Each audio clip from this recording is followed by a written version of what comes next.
I've never seen something look so beautiful. Well guys, new month, more stuff to find. Stick around guys, it's gonna be good. I got a pretty cool tray for you guys right now. Once again, I do believe that it is bright cut. Looking at bright cut techniques here. Okay, what are we gonna say about this? It's probably quadruple plated. It's definitely an antique. Not gonna say that it wasn't mass produced, but I think that trays this old and this ornate are kind of uncommon by now. You got the handle here that looks just stunning. I don't see handles this cool very often. The handle really reminds me of a flatware pattern at Sterling called Raposa by National Silver Company. I believe that's the name, the maker that made Raposa.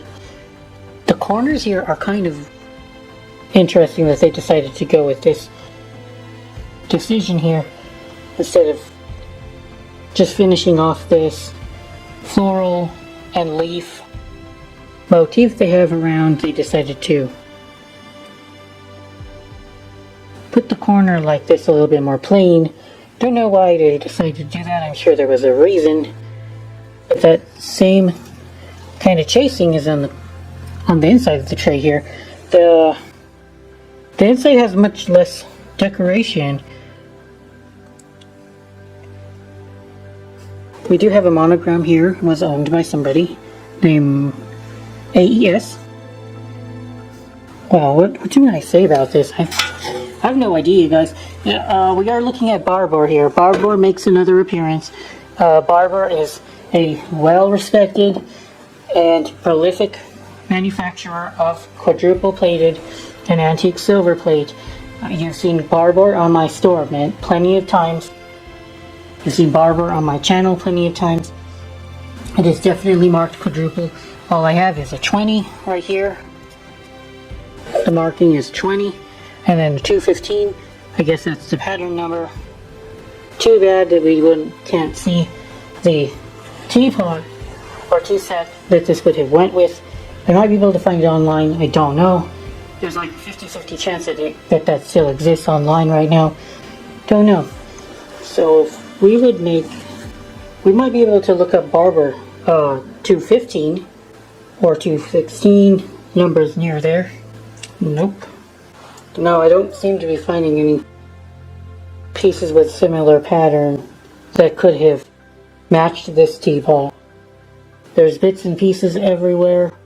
Barbour, you got a random pieces, but none of them seem to match what we're looking at. The more I invest myself into this kind of arena as a whole, the more I'm realizing that you could start to consider some patterns to be lost. Not just like, kind of similar to lost media, where there's only a certain amount of copies of something out there that you don't know where they are. Nobody has any clue what is out there. So if something pops up, maybe this 215, and I sell it off, and somebody buys it, maybe you aren't going to see this particular piece or pattern 215 with this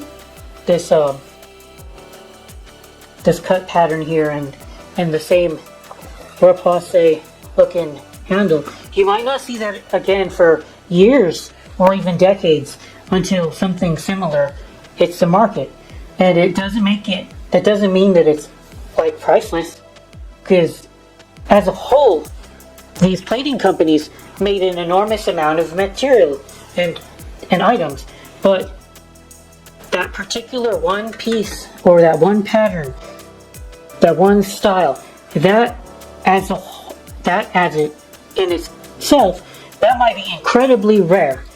But just because this one piece is particularly incredibly rare, people aren't looking at it like that. They're looking at similar things, the tray, but with no other matching pieces. And then they'll say, well, This similar thing sold for $100. So yours is worth $100. This similar piece, but yours is in better condition, maybe you could ask for $200. It's kind of that guessing game in order to be able to value this stuff. And of course it depends on demand and supply. But demand is low, supply is incredibly low. That amounts to, it's not worthless, but it's not going to pay for my retirement. That makes sense, guys. Check out this ice bucket that I have. Pretty interesting. At first I thought that with the ring handles and the feet over here, they're kind of like ball feet over here. I guess you would say they're ball feet. I thought this was some kind of English piece. Maybe American, I don't know.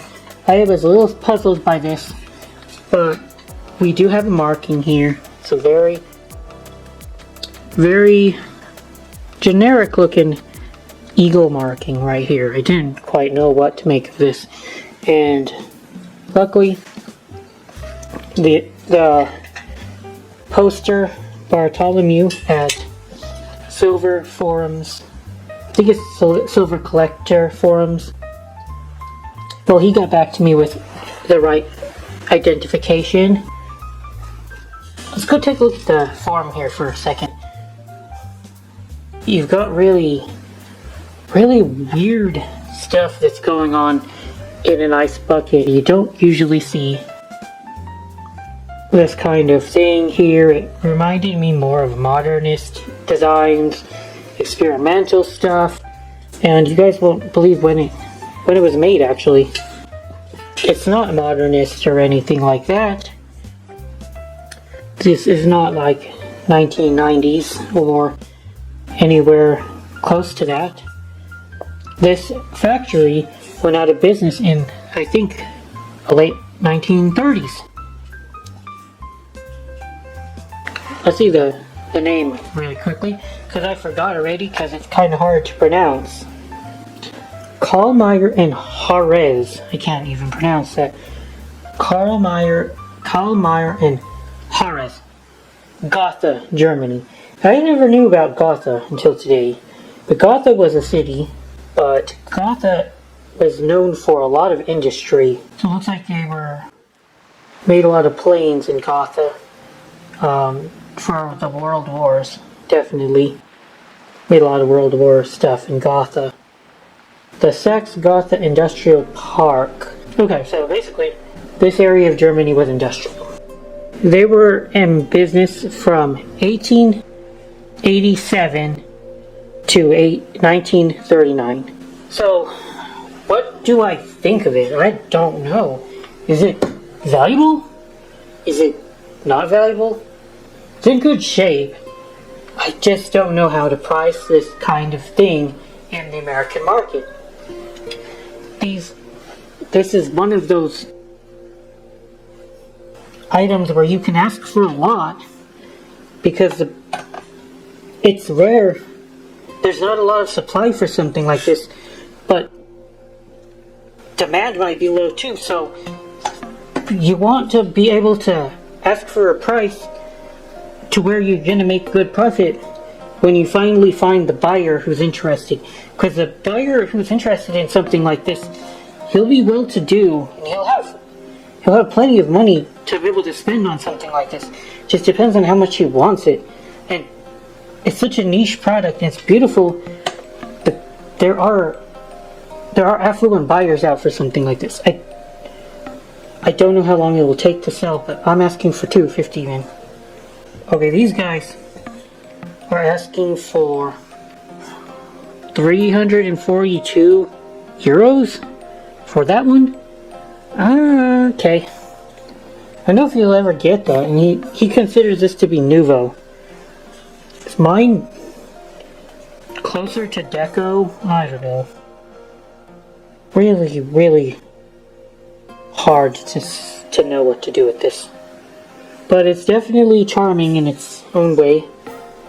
Art is in the eye of the beholder. And just because I don't quite like it. Maybe somebody else will. And they will enjoy it. Alright, there you guys have it. Kalmeyer and Juarez from Gotha. This is one of my better buys I've made in a little while. It was $26 plus shipping, which was about $16, so a little bit more than $40 to me. And there's a lot of, almost breaking the dang case here. Jeez. Okay, so this is Community, and this is one of my favorite patterns ever. I really love this pattern. It is one of my first flips. That's, oh, it's been over 3 years now since I've started doing this, and this was one of my first attempts at a profit, is figuring out that I had a vegetable dish in this pattern, and this pattern is called Deauville. Super simple and elegant pattern with these triangles here, little triangles here, and then you got the little diamonds. It reminds me of when you used to be a kid, and remember guys with those little shapes, and they were plastic, and you were supposed to like try to make the square out of all these little shapes, and you have the triangles and the rhombuses, and this really reminds me of that. Those little shapes, and it reminds me of childhood almost. And yeah, Art Deco. I only got it for 40 bucks, like I said, a little bit more than 40 bucks, and it happened to have a coin silver spoon as well. It wasn't just this pattern, there was a lot of other stuff. Some of it is worth reselling, some of it is not. But then I got a coin silver spoon. It's not very heavy, this spoon. I bet it's only like 15 grams, maybe 20. But it is cool. A lot of the time coin silver will have this little eagle here. All it says is H and S and a little eagle. Definitely real silver. You can tell that really easily from the way it has toned here. The marking, I've also seen enough coin silver to know that this would be it. I was curious how much this weighs here. 24 grams. So this spoon alone pays about a third of the box's value. Or half the box's value actually. Half the box's value, and I estimate that this pattern is a little bit more valuable than other patterns, and there's plenty of it in the box. So I would estimate this to be around $150 to $200 resale. And of course I'm a reseller, so that's what I'm going to ask for.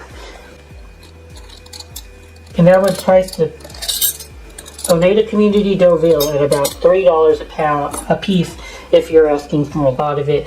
If you're just selling people like a set of 6 of these dinner forks, and resellers ask for about 5 a piece for Deauville.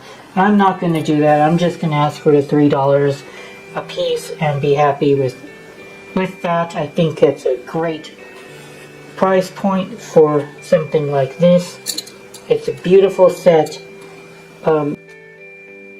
Oh yeah, like 1930 is when they were making this stuff. Of course, no, that's when they patented it. My bad. They patented it. We don't know when they made this pattern, but they didn't make it forever. Huh. It had a 50-year guarantee of replacement. 50-year replacement guarantee. And for some reason, there's a lot of holes punched in the guarantee. I don't know why the heck. Oh, maybe forks? Fork prongs did it? Oh, probably when they're like putting the forks back in the silverware set, the forks would pierce through the paper is what I would assume that happens, I guess. I don't know if that's the case, but... And on the subject of silverware, I've had an unexpected success fall in my lap. I just made a video about a French piece. It was a French coffee pot by John Lucien Ferry. I really liked making that video. I appreciate it if you guys would check it out. It is a longer one. It takes a little bit to get going, but it's really cool. This one also is French, and it's also real silver. This one, though, the French also, not only did they use the Minerva on their pieces, back in the early like 1800s. This is old. This is really old, guys. 1800 or so, I think. They were using a rooster, and I'm not going to call it by the other name that they use. And there's some kind of bust here of somebody. Don't quite know what that is. And then the maker is faded so much that it's probably going to be very difficult to properly identify this maker's mark. But the people on online forums are incredible. And if I decide to bother them again, I might ask. It takes some time for me to upload pictures and ask about the hallmarks I find that I'm curious about. But I definitely know that this is French silver and it's very heavy. I didn't expect to find an actual real silver serving spoon like this. I don't know how much it's worth, but it's almost 6 full ounces of silver. At current prices, that makes this spoon like $150 in alone. That's wild. Maybe because it's antique French, it goes higher. I don't know what I'm going to do with this, whether I might just look for an auctioneer to sell this off along with the fairy that I found last month. It's a good question, but very happy to have found this in a silver plate box. I just was so curious about the fiddle here. I knew that was possibly something good, so I was happy to have acquired the box. There is some wear of the silver here. Minor dings and dents that have occurred throughout the years. We do know that silver is a soft metal, so it will do that.